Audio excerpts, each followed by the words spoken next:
Hey friend, I'm going to show you in 1 minute how to play any major chord on the piano. Super simple.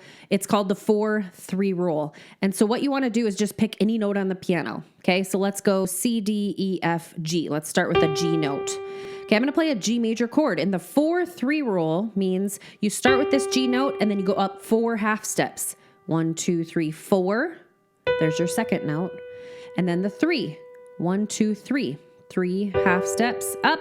And there's your G major chord. It's the 4-3 rule. Let's start with the letter C. We're going to find a C major. Okay, start with the C letter. 1, 2, 3, 4. There's our second note of the C major chord. And 3. 1, 2, 3. There's our 3 half steps above that.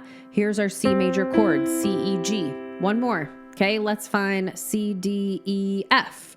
Okay, we have an F chord. Let's go 1, 2, 3, 4. And then 1, 2, 3.